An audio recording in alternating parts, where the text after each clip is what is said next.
All right, so here we have a second example. This example, we're solving for p. I already have the quadratic formula there for me to reference, the quadratic equation for me to reference when I get my a, b, and c values.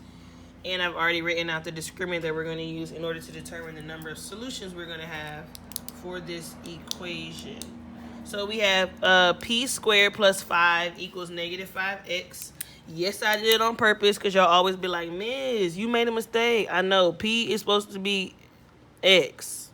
Okay, don't come for me. Now, what are my a, b, and c values? Well, if I look at my equation, it says p squared plus 5 equals negative 5p.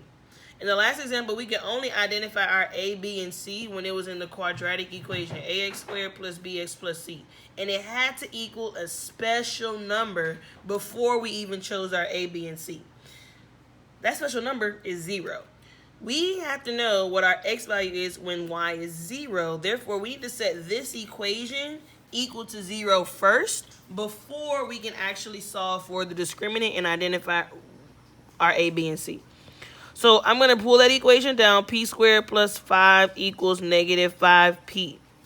Now, we are familiar with how to solve equations when we want one side of our equal sign to equal 0 and the other side to be the rest of our equation. We always draw a wall down our equal sign to separate and to keep our work nice and neat. Now, we could move p squared over here and 5 over here, but that would take 2 steps when we can just take 1 step and taking the negative 5p and doing the inverse and putting it on the opposite side in order to make it 0. So the inverse, let me use a different color. What color y'all want to see? Green. The inverse will be plus 5p because it is negative 5p and we want it to equal what special number? 0. Cool. And then add 5p to the opposite side. So when I write my simplified expression, again, we want to try to keep it in that quadratic equation format. So the squared component would come first, p squared. And then 5p and 5 are not like terms. We're familiar with like terms. So because they are not, we're going to write them side by side. Bring that 5p to kind of correlate to bx. And our plus 5, because it is a constant, it is a number by itself without a variable. That equals, well, negative 5 plus 5p is our handy-dandy favorite number that we need right now. It needs to equal 0. Okay? Now that our equation equals 0, we can now go and identify our a value, our b value, and our c value in order to identify the discriminant. So my a value is imaginary. It's in front of p squared. We all know our imaginary numbers, which is 1. Boom. Then our b value is positive 5. And my c value is positive 5. Okay? Now that we have these 3 numbers, these numbers are going to help us with solving the discriminant and solving using the quadratic formula. So we're going to use substitution, okay? So I always like to put my place markers. Instead of b squared, I'm going to put parentheses squared minus 4 parentheses parentheses. Again, that is not how to be the strategy you use, but you want to make sure that you are substituting the correct values in their correct place. So b squared, okay, you don't want to go to a, because a lot of us do that because that's the first number, we put it in the first space. No, it is b. 5 squared minus 4 times a, now we can put 1, and c, now we put 5. Okay?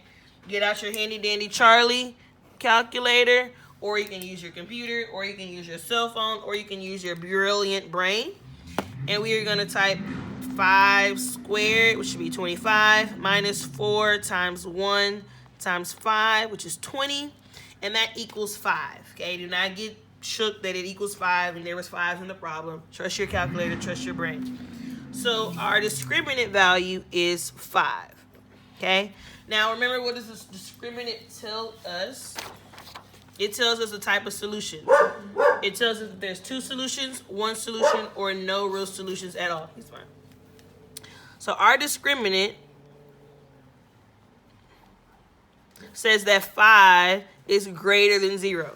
That is true. It is greater than 0. So that means that we are going to have 2 solutions. We're going to have 2 x-intercepts. We're going to have 2 zeros. We're going to have 2 roots. Okay?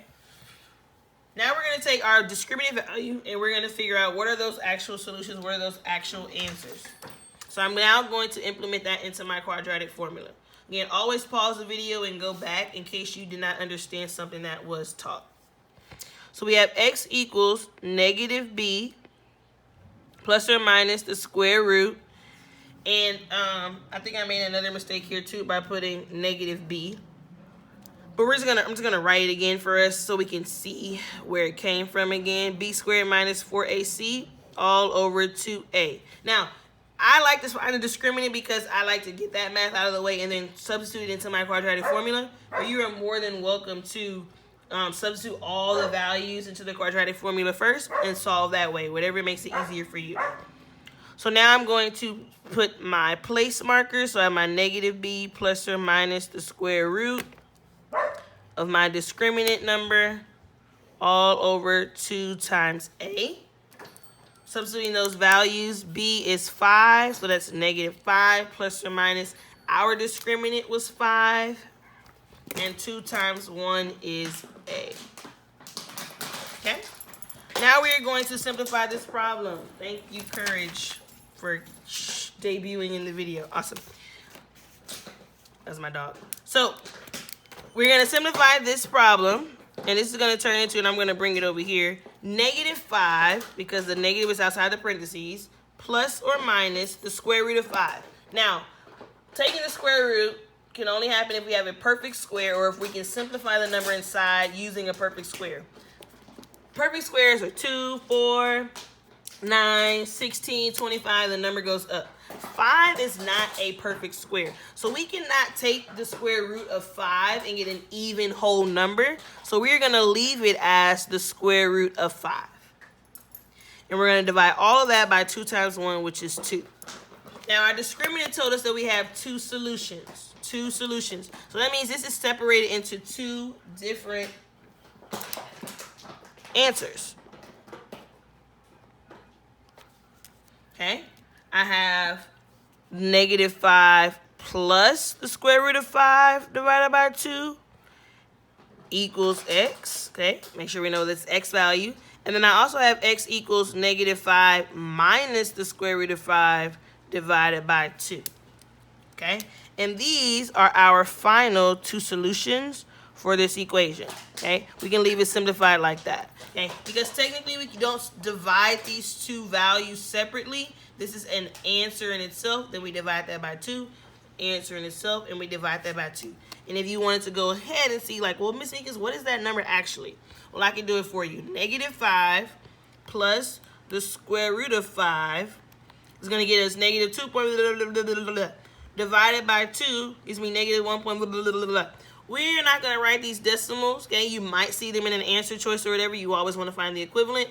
But our mathematical responses should be left as simplified expressions using our square root values.